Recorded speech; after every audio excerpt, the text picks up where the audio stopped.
নবী কোরআনে প্রমাণ আশিক বিনে কে বুঝিবে আমার দয়ার নবীর শান ঠিক না ঠিক রাহমাতুল লিল আলামিন নবী কষ্ট হচ্ছে আপনাদের একটু মেহেরবানি করে মাঝে মধ্যে আল্লাহর নবীর প্রেমে একটু গজল রাতের আসর যদি গাইতে হয় একসাথে গাইতে পারবেন না আমার কষ্ট একটু কম হবে একটু সহযোগিতা করতে রাজি আছেন তো ইনশাআল্লাহ বলেন না একটু রাহমাতুল লিল আলামিন নবী রাহমাতুল লিল কোরআনে প্রমাণ আশিক বিনে কে বুঝিবে আমার দয়ার নবীর শান আশিক বিনে কে বুঝিবে নবী আমার মদিনারে বলবো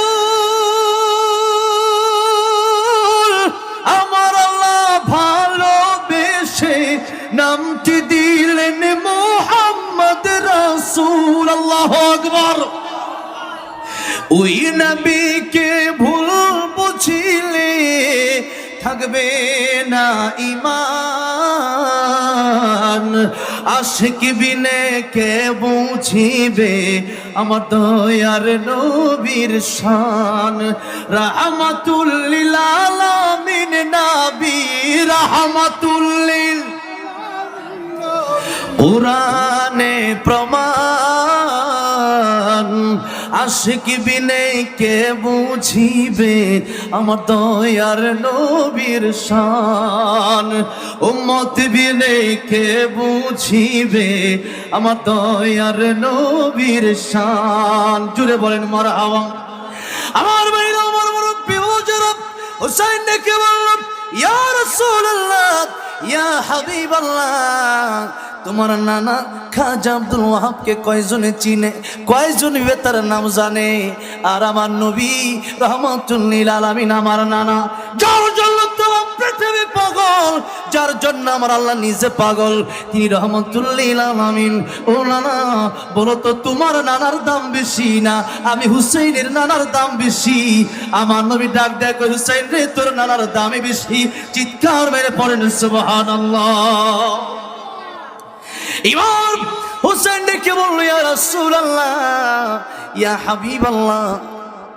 মায়ের দিক থেকে আমি হুসাইন বড় বাপের দিক থেকে আমি হুসাইন বড় নানার দিক থেকে আমি হুসাইন বড় নানির দিক থেকে আমি হুসাইন বড় তাহলে এই যে চারটা দিক দিয়ে আমি হুসাইন তো বড় নবী আমার হুসাইন রাদিয়াল্লাহু আনহু ছোট মানুষ ডাক দিয়ে বলেন হুসাইন এত বুদ্ধি তোর মাথায় কে দিল রে আল্লাহু আকবার তাহলে দেখেন আমার নবী ছোট বাচ্চাদেরকে পরম স্নেহ করতেন কি করতেন স্নেহ করতেন আর আমরা শুধু আমাদের কিছু মাদ্রাসা খালি হুজুরা খালি মারে এত মায়ের মারে এরপরে ওই ছেলে মাদ্রাসা এরপরে না আমি স্কুলে পড়ি যেমন ঠিক না ঠিক অসংখ্য ছেলে আছে আমার মাদ্রাসায় আমি এক মাদ্রাসার ভাইস প্রিন্সিপাল যেখানে আর রাহেন মাদ্রাসার সেখানে 2000 ছাত্র আর আমি আমার যে মাদ্রাসা গাজীপুরে সেখানে প্রায় 100-এর উপরে ছাত্র তো এই যে মাদ্রাসাগুলোতে আমরা মারি না টোটালি নিষেধ আমার নবী তো বলেছেন মাল্লাম ইয়ারহাম সাগীরানা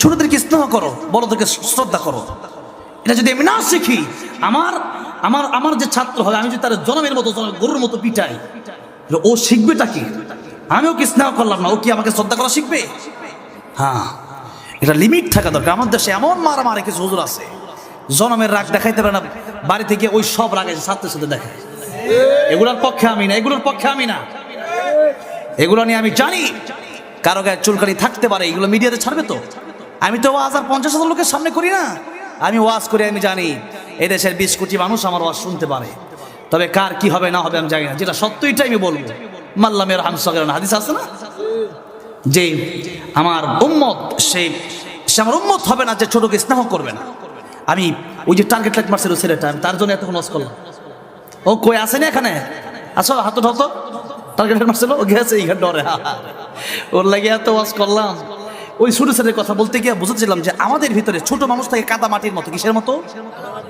কাদা মাটির মতো এই কাদা মাটিকে যদি আপনি এভাবে বানালে এভাবেই হবে, হাড়ি বানালে হাড়ি হবে, কলসি বানালে কলসি হবে। মনে করেন এটাকে আপনি এই কোলা বানালে কোলাও হবে, যেটা বানাবেন ওইটাই হবে। কিন্তু মাটি যখন শক্ত হয়ে যায় তখন এটাকে আপনি কিছুই বানাতে পারবেন না। কাদা মাটি আর শক্ত মাটি কি একরকম? একরকম না। হাড়ি পাতিল যে বানায় মাটির, এগুলো কি দিয়ে বানায়? কাদা মাটি দিয়ে বানায়, ঠিক না? ঠিক। ছোট মানুষ হচ্ছে কাদা মাটির মতো। তাহলেই ইসলামটা ছোটবেলা থেকে শিক্ষা দিতে হবে। মক্তব আছে না নাই দেশে? আছে, এগুলো চালু রাখবেন। মক্তবে পাঠিয়ে দেবেন, সকাল হয়ে যাবে, ফজর পড়বে, মক্তবে যাবে। কোথায় যাবে? মক্তবে যাবে। মক্তবগুলো চালু রাখলে পরে কমপক্ষে ছেলেটা ইংলিশ পড়ুক, স্কুল কলেজ ভার্সিটিতে পড়ুক, কমপক্ষে আলেমদের পাগল হবে, আল্লাহ প্রেমিক, রাসূল প্রেমিক। এই যে এখন অনেক যুবক ভাই, আমার তো মনে হয় মক্তব ছাড়া কেউ নেই, সবাই মক্তবে পড়ছে, যার কারণে ইসলামের প্রতি ভালোবাসা আছে। যেরকম ঠিক না বেঠিক? আলহামদুলিল্লাহ, আমার যুবক ভাইরা সেই 3 কিলোমিটার দূরে চলে গেছে, অসংখ্য কত মোটর চলেছে আল্লাহ জানে, এত ভালোবাসলো। আমি তো এই প্রতিদান দিতে পারবো না। আমার যুবক ভাইদেরকে দোয়ার ভালোবাসা ছাড়া দেওয়ার কিচ্ছু নাই আমার। আল্লাহ আমার যুবক ভাইকে ভালো রেখে, বলে না আমিন। আল্লাহ পরকালে একসাথে জান্নাত দিও, বলে না আমিন। আমার ভাইরা, আমার মুরব্বী বাবাজিরা, আসুন একটু সামনের দিকে যাই। রাত গভীর হয়ে যাচ্ছে। আমি তো আর মুখস্থ ওয়াজ করি না, যেখানে যেই প্রসঙ্গ আসে সেইভাবে ওয়াজ করতে থাকি আর কি। কারণ ওয়াজের বয়স 6 বছর, আর কোরআন তেলাওয়াত করি 14 বছর। কত বছর? 14 বছর। যার কারণে আলহামদুলিল্লাহ এই বাংলাদেশের সমস্ত বড় বড় আলেমদের সাথে আমার একটা সম্পর্ক গড়ে উঠেছে। তো বিভিন্ন জায়গায় যাই, আলোচনা করি। তো এই যে আলোচনাগুলো, এগুলো আমাদের করা দরকার এইভাবে যে যেখানে যেটা দরকার আলোচনাগুলো যেন মন থেকে আসে, আলোচনাগুলো যেন আল্লাহর পক্ষ থেকে আসে। আমি তো জানি না এলাকায় কি সমস্যা, তারপরেও যেন আল্লাহ আমার মাথায় সেই কথাগুলো ঢেলে দেয়, যে কথাগুলো বললে মানুষ উপকৃত হবে, মানুষ জান্নাতের পথ পেয়ে যাবে, বলেন আমিন। আমি বেশিক্ষণ সময় নেব না, আর মাত্র আধা ঘন্টা আমি কথা বলবো। এরপরে আমি কয়েকটা ইসলামের সঙ্গীত বলার জন্য বলেছি, ওইটা বলবো। এরপরে মোনাজাত হয়ে যাবে ইনশাআল্লাহ। কেউ মোনাজাত না করে যাব না, অনেকের বাবা নাই, অনেকের মা নাই। আজকে একটু মোনাজাতটা করে এরপরে বাড়ি যান, আল্লাহ কবুল করেন, বলেন আমিন। বলেছিলাম নারীরা জাহান্নামে যাবে, বিশেষ করে কয়টা কারণে? জোরে বলেন, কয়টা কারণে? 2টা। নবীজি বললেন 1 নম্বর কারণ হলো নারী জাহান্নামে যাবে তার স্বামীর অবাধ্য হওয়ার কারণে। আমি জানি এই ওয়াজ অনেকের ভালো লাগবে না, আর মহিলারা আল্লাহ জানে, মানে আজকে যা শুরু করছে মহিলাদেরকে নেওয়া শুরু করছে।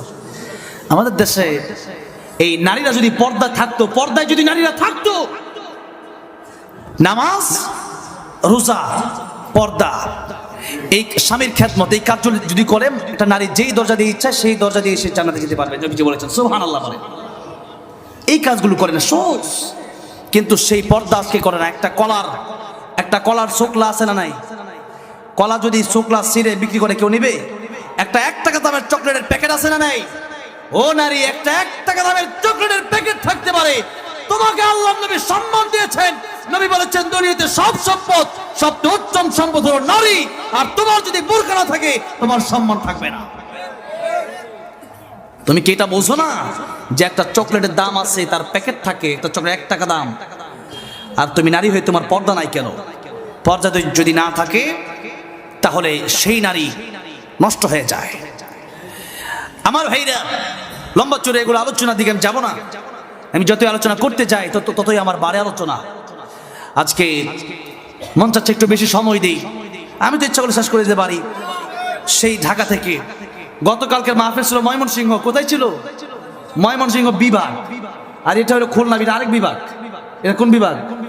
খুলনা বিভাগ, এটা আরেকটা বিভাগ। আগামীকালকে হলো রাজশাহী বিভাগ, পরের দিন রংপুর বিভাগ। বিভাগ ভিত্তিক ওয়াজ একটা। তো আসছি তো আমি কষ্ট করে, সেই সকাল থেকে প্রস্তুতি নিতে ফ্লাইট করে এই পর্যন্ত আসলাম। তো যাই হোক, আমি তো কষ্ট করে আসছি, আমি যেন কিছু বলার জন্যই তো আসছি, নাকি বলেন? আমি সেই ফাঁকি দেওয়ার লোক না যে না বলে চলে যাব। আমি বলবো, আমি জানি একজন মানুষ উঠবে, তবে আমি চাই যে কথাগুলো বললে মানুষের উপকার হবে। আমি জানি কোন ওয়াজ করলে মানুষ থাকবে বেশি, এটা আমি জানি। কোন ওয়াজ করলে মানুষ বেশি থাকবে আমি জানি না, জানা আছে আমার। তারপর আমি মানুষ বেশি থাকবে সেটা আমি জানি। আমি চাই কিছু কথা যেন মানুষ আমল করে, একজন আমল করলে সেটাই আমাদের মাহফিল সার্থক হয়ে যাবে, বলে ইনশাআল্লাহ। তাহলে একটা হচ্ছে নারীরা যেন পর্দা করে, নারীরা যেন স্বামীর খেদমত করে। নবী বলেছেন, আমি যদি বলতাম আল্লাহর পরে কাউকে সেজদা দেওয়া যেত, আমি বলতাম ও পৃথিবীর মেয়েরা, ও পৃথিবীর স্ত্রীরা, তোমরা তোমাদের স্বামীর পায়ে সেজদা দাও। চলে বলেন সুবহানাল্লাহ। কিন্তু দেওয়া যাবে না কেন? আল্লাহ রাব্বুল আলামিন বলছেন সূরা লোকমান, وَإِذْ قَالَ لُقْمَانُ لِابْنِهِ وَهُوَ يَعِظُهُ يَا বুনাইয়া লা তুশরিক বিল্লাহ ইন্নাশ শিরকা লাযুলমুন আযীম। লুকমান হাকিম উনি কি অনেক সুন্দর ছিল? কালো ছিল। কি ছিল? কালো ছিল। আমরা তো অনেক সুন্দর মানুষ, কিন্তু আমাদের ভিতরটা কালো হয়ে আছে। আমরা মানুষ যত সুন্দর চাচ্ছি, বেশি আমাদের ভেতরটা কালো। আর হযরতে বেলাল ছিলেন কালো, কিন্তু ভেতরটা বড় ভালো। ভেতরটা বড় ভালো। লোকমান হাকিম কালো ছিলেন, কিন্তু তার নামে আল্লাহ রাব্বুল আলামিন কোরআন শরীফের 21 নম্বর পারা 10 নম্বর পৃষ্ঠায় একটা সূরা নাযিল করে দিলেন, সূরা লোকমান। জোরে বলেন সুবহানাল্লাহ। আল্লাহর ওলি ছিলেন তিনি। সেই লোকমান হাকিম তিনি বলছেন, ও আমার সন্তান, লা তুশরিক বিল্লাহ ইন্নাশ শিরকা লাযুলমুন আযীম। শিরিক করবা না। এই দুনিয়ায় সবচেয়ে বড় গুনার নাম হলো শিরিক। সবচেয়ে বড় গুনার নাম কি? মাজারে সেজদা দেওয়া, পীরের পায়ে সেজদা দেওয়া, কোন হুজুরের পায়ে সেজদা দেওয়া, কারো পায়ে সেজদা দেওয়া। ইবাদত করতে হবে কপালটা, এই মস্তকটা একমাত্র একজনের কুদরতি কলবের সেজদায় লুটে পড়বে। তিনি কে? জোরে বলেন, তিনি কে? আল্লাহ রাব্বুল আলামিন ছাড়া আর কারো পায়ে সিজদা দেওয়া যাবে? আর কারো কাছে মাথা নত করা যাবে না। আল্লাহ রাব্বুল আলামিন মুনাফিকের ভিতরে বলছেন, ইন্নাল্লাহা লা ইয়াগফিরু আন ইউশরাকা বিহি ওয়া ইয়াগফিরু মা দুনা যালিকা লিমান ইয়াশা ওয়া মান ইউশরিক বিল্লাহি ফাকাদ ইফতারা ইসমান আযীমা। আল্লাহ বলছেন কিয়ামতের ময়দানে আমি আল্লাহ তো রহমান রহিম, পৃথিবীর মানুষকে আল্লাহ মোহাব্বত ভালোবাসা সৃষ্টি করলেন। কি সৃষ্টি করলেন? ভালোবাসা। এটা আল্লাহ একটা সৃষ্টি, ভালোবাসা। এই সৃষ্টির কারণে মা তার সন্তানের, বাবা দুই হালি কমলা আপেল আনছে, এটা মা খায় না, সব সন্তানরা খাওয়ায় দেয়। মা চিন্তা করে আমি না খাই, আমার সন্তানরা খাক, তাতে আমি খুশি। জোরে কোন ঠিক না বেটি? কেন? মায়ের ভালোবাসার কারণে। ঈদের সময় আসলে পরে দেখা যায় একজন বাবা তার 2 থেকে 3 জন সন্তানকে নতুন জামা কাপড় কিনে দেওয়ার জন্য যখন মার্কেটে ঢুকলো, হাতে আছে 10,000 টাকা, কাপড় পছন্দ হলো 3 জনের 12,000 টাকার। এরপরে 2,000 টাকা ঋণ করে 3 জন সন্তানকে কাপড় দিল, কিন্তু বাবা